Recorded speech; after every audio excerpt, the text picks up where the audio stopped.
My name is Sonya, and 3 years ago, I died after a terrible car accident. When I left my body, I found myself standing before Jesus.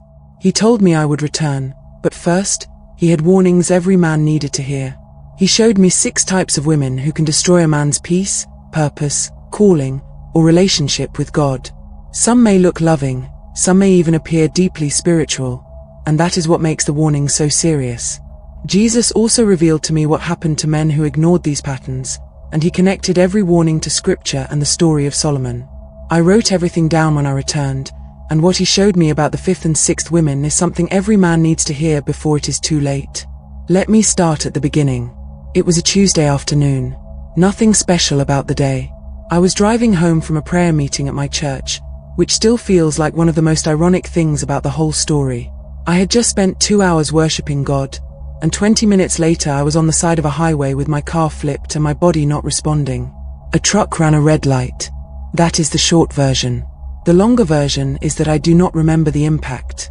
I remember seeing the truck coming and then I remember nothing. Not darkness, not pain, just nothing.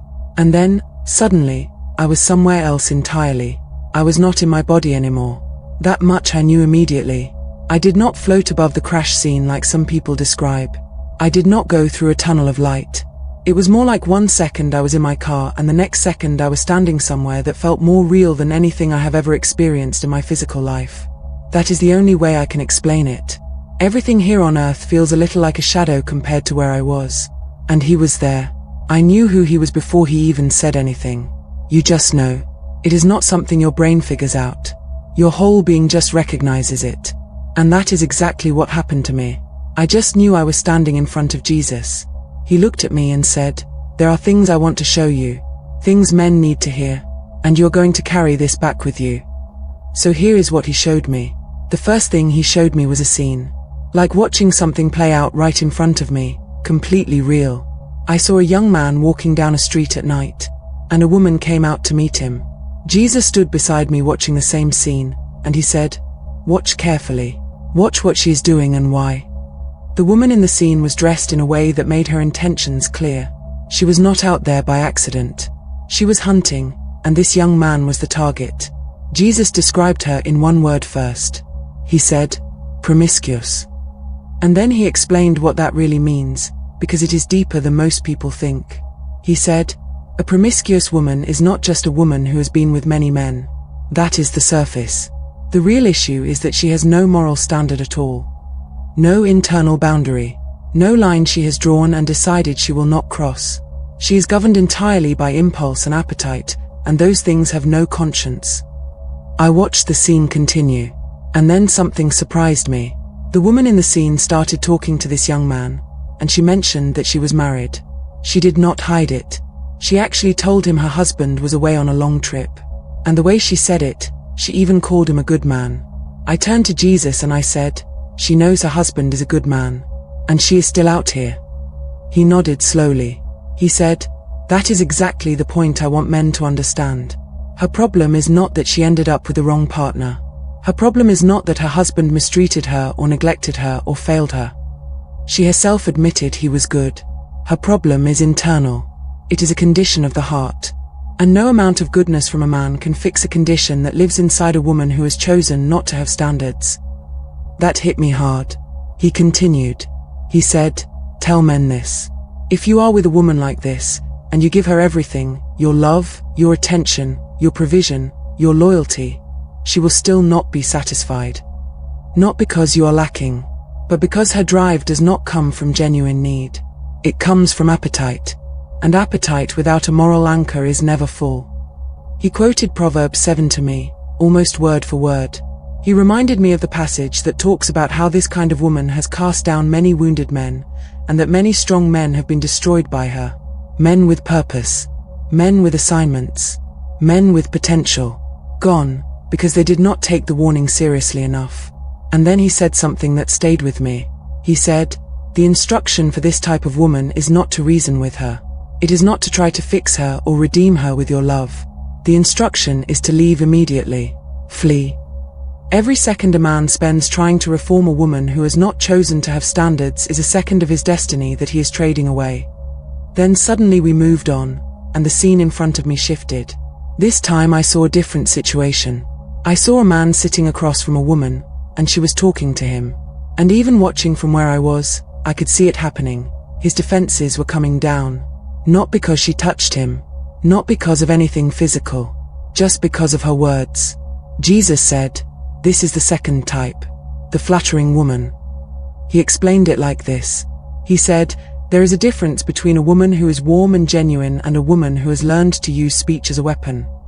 The woman I am warning about has figured out that words open doors that no key can open. She uses language deliberately and skillfully to bypass a man's discernment. He referenced a specific concept from Proverbs 7 verse 21, the idea of fair speech causing a man to yield. He said in the original language, that phrase is describing speech that is specifically designed to make a man's judgment lower its guard. The sweetness of the words is not accidental. It is strategic. She knows, Jesus said, that if she can make you feel seen, chosen, and special fast enough, your discernment will not have time to ask questions. The emotional closeness she creates artificially is supposed to replace the wisdom that would normally protect you. I thought about that and then I asked him, how does a man tell the difference between a woman who is genuinely warm and kind and one who is doing this on purpose? He said, pay attention to the speed. Genuine warmth builds over time as trust is established. Weaponized flattery accelerates the timeline artificially. If a woman you have just met is calling you deeply personal names, speaking to you as if you have a history together, creating emotional intimacy on day one, that is not warmth. That is a tactic. He talked about how in this generation, there are women who call every man they meet king, baby, love, from the very first conversation. And men receive it and feel chosen. But Jesus said, if she calls everyone those names, those words mean nothing. She has devalued the language of intimacy and is using it as a fishing net, not a genuine expression. He then referenced Proverbs 5 verses 3 to 4. He said, the lips of this woman drop like honey. Her mouth is smoother than oil. But the end of it is bitter like poison and sharp like a blade. That is the pattern. Sweet beginning, bitter end. Every time. He said men need to learn not to be flattered. They need to be alert. Because the moment your emotions are engaged by someone who deliberately engineered that engagement, your judgment is already compromised. The third scene he showed me was different from the others. There was no stranger involved. This was a home. And in the home, there was constant noise, constant friction, constant tension. I watched a man sitting in his own house looking absolutely exhausted. Not physically, spiritually and mentally exhausted. And the woman in the home was fighting. Not about anything catastrophic. Just fighting. About small things. About the tone of a sentence. About a decision that had already been made. About something that happened 3 days ago that she brought back up again. Jesus stood beside me watching this and he said, this is the contentious woman. He said Solomon wrote about this type of woman more times than any other type in the entire book of Proverbs. Not once. Not twice. Multiple times. Because Solomon understood something that most men do not fully grasp until they are already inside the situation. A contentious woman, Jesus explained, does not destroy a man in one dramatic moment. She does not knock him out all at once. She wears him down daily. She erodes his clarity, his peace, his ability to think, pray, create, and lead. She does it through constant friction, and she does it in a space where a man should be most protected, his home. He referenced Proverbs 21 verse 9. He said that Solomon declared it was better to sit on a rooftop, uncomfortable, exposed, no shelter, than to live inside a beautiful house with a woman who cannot stop fighting. Think about how strong that statement is. Solomon is saying a rooftop corner is better than a mansion with this woman. I asked Jesus, why does Solomon use such a strong comparison? He said, because men underestimate what consistent emotional chaos does to a person. Stress that never lets up does not just make life unpleasant. It cuts off a man from the things that feed his spirit and his purpose. You cannot pray deeply when your home is always a war zone. You cannot hear from God clearly when your mind is always processing the next conflict. You cannot build vision when all your energy is spent managing chaos. He said something that I think is one of the most important things he told me during the entire experience. He said, the assignment on a man's life is often the very thing this type of woman prevents him from completing. Not by attacking the assignment directly, but by consuming all the inner resources a man needs to fulfill it. Creativity, spiritual focus, emotional stability, mental clarity. These things cannot survive in permanent chaos, and she does not stop when you ask her to. This is not a phase. This is who she has chosen to be. And then he made a point that caught me off guard. He said, "Sometimes this woman is not like this at the beginning. She is sweet during the courtship. She saves the real pattern for after commitment is established.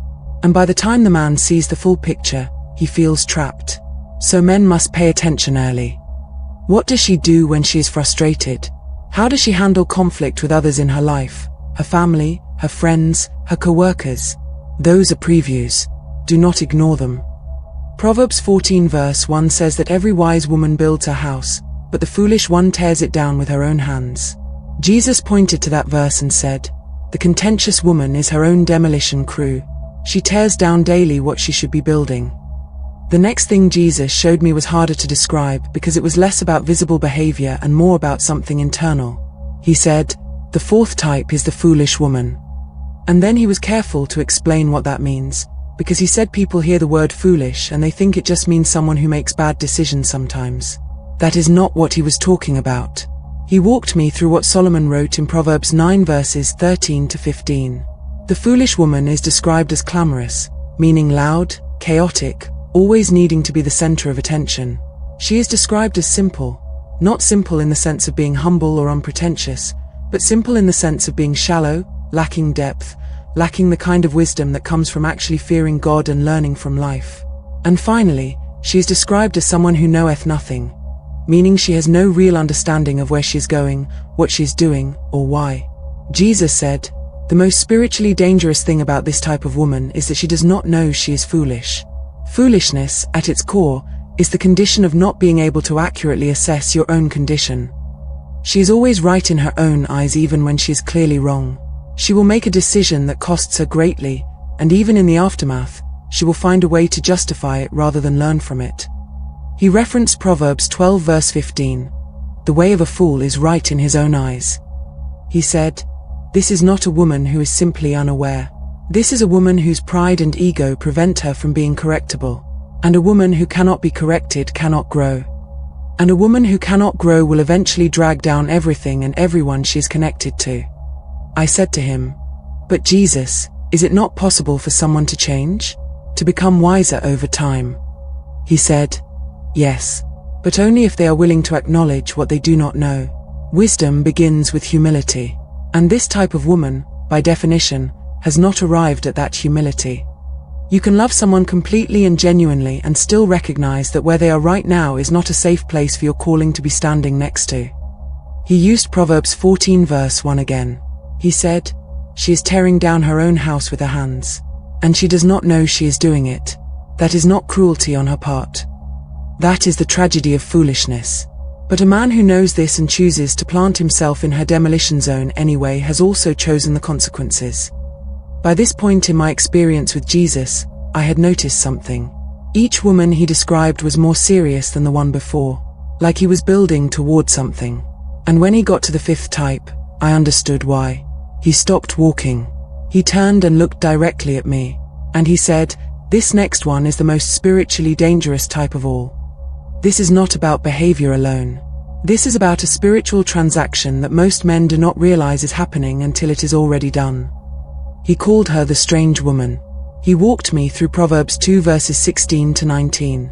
The strange woman is described as someone who flatters with words, who has forsaken the guide of her youth, and who has forgotten the covenant of her God. Jesus stopped specifically at that phrase. He said, "Did you hear that? She has forgotten the covenant of her God." That means at some point, she knew God. She had a relationship. She was in church. She prayed. She may have been saved. She may have had real experiences with me. But somewhere along the way, she made choices that took her further and further from that covenant until she abandoned it completely. He said, "And here is what makes her so dangerous for a man who carries a spiritual calling. She still has the language. She still knows the vocabulary of faith. She can pray in a way that sounds real. She can speak with spiritual authority. She can quote scripture. She might even be anointed in the ways that are visible to people. And because of all that, she does not look like a threat. She looks like an assignment. She feels like a spiritual partner. Jesus paused. And then he said something quietly that I have never forgotten. He said, "Some connections that feel like destiny are actually designed to disconnect you from me." I felt that in a way that is hard to explain. Because he was not just saying it as a theological point. He was saying it as someone who had watched it happen. Over and over and over. Men who loved God, men with real callings, real assignments, real futures in the kingdom. And this type of woman, through what felt like a divinely appointed connection, slowly and quietly pulled them away. He described the pattern. He said, "At first, the relationship feels anointed. The conversations feel prophetic. The chemistry feels spiritually charged. She seems to understand your assignment like no one else does. You feel closer to God when you are with her. That is the beginning. But then," he said, "over months, things begin to shift. You start missing church. Not dramatically, just here and there. Your prayer life becomes inconsistent. Your hunger for the word starts to cool down. The prophetic dreams you used to have stop coming. Your passion for your assignment loses its fire. And because the drift is so gradual and the relationship still feels so spiritually real, you do not notice you are walking away from me until you are already far." He referenced the end of that Proverbs 2 passage. "None that go to her return again." He made me read that slowly. He said, "There is a level of spiritual departure that can happen through this type of woman that is so deep and so complete that some men never find their way back. Not because I stopped reaching for them, but because the drift was so long and so total that they eventually lost the ability to feel the distance." He then told me something personal. He said, "The man who wrote all of these warnings, Solomon, the wisest human being I ever gave wisdom to. The man who built my temple, the man to whom I appeared twice, his foreign wives, his strange women, turned his heart after other gods. And his heart was not perfect with me in his old age." He said, "I am not telling men about this woman from a theoretical place. I am telling them from the record of the wisest man who ever lived being brought down by exactly this. If Solomon could fall to this, no man on earth is too anointed, too educated, or too spiritually mature to think he is immune." 1 Kings 11 verses 1-4 is right there in scripture. It is not hidden. It is not a mystery. Solomon, with all his wisdom, with all his revelation, with all his encounters with God, his wives turned his heart away. And Jesus wanted me to carry that warning back to men who are alive right now and think they can handle the wrong relationship without consequences. Before he finished, Jesus showed me one more. And this one was different in its presentation because it was less about a dramatic downfall and more about a slow, invisible erosion. He said, "The sixth type is actually a combination of tendencies that sometimes lives inside one woman. She may not be promiscuous. She may not use flattery deliberately. She may not be openly contentious or obviously foolish or visibly disconnected from God. But she is not building. She is consuming." He explained it this way. He said, Proverbs 14 verse 1 does not only describe a woman tearing her house down dramatically. Sometimes the tearing down is quiet. It is subtle. It looks like comfort. It looks like ease. It looks like someone who just needs more from you than she gives back, emotionally, spiritually, directionally. A man in this type of relationship is always pouring and never being filled. Always carrying and never being supported. Always being pulled toward her reality and never being pushed toward his purpose. He said, "A wise woman does not just avoid destroying. She actively builds. She builds the man she is with. She builds the home.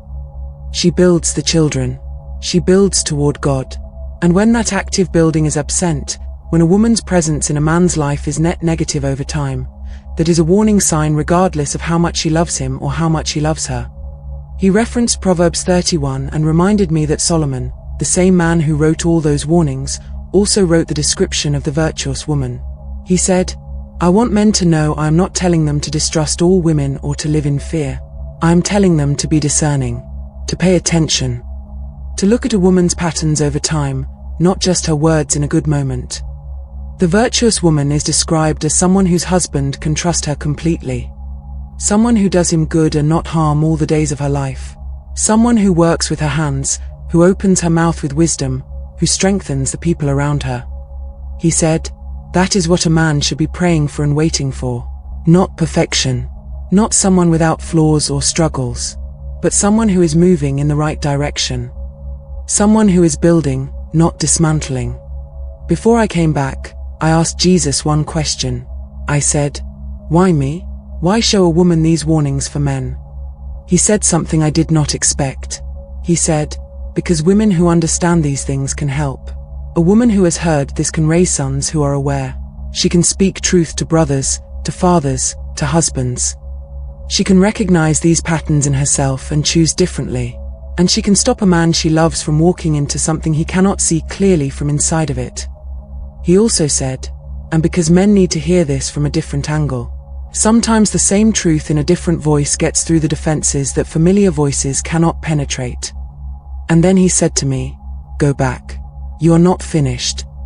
The next thing I remember was waking up in a hospital. I later learned I had been clinically dead for several minutes before the medical team brought me back. I woke up crying, not from the pain, but because I had just left a place I never wanted to leave. Jesus had given me a message to carry back. As soon as I could hold a pen, I wrote down everything he showed me, the 6 types of women, his warnings, and the scriptures he referenced. I am sharing it now because he told me to. Jesus did not show me these warnings so men would fear or become suspicious of every woman. He showed them so men would become wise and discerning. Fear makes you isolate. Wisdom teaches you to recognize what is truly good for your life. He reminded me of Proverbs 4 verse 23. "Keep thy heart with all diligence, for out of it are the issues of life." A man must guard his heart because everything flows from it. The promiscuous woman threatens his purity and covenant. The flattering woman threatens his discernment. The contentious woman steals his peace and purpose. The foolish woman endangers his future. The strange woman threatens his relationship with God. And the woman who only consumes instead of builds can quietly weaken his calling. But Jesus did not end with warnings. He pointed to the woman who fears God. She is worth finding. She is worth waiting for.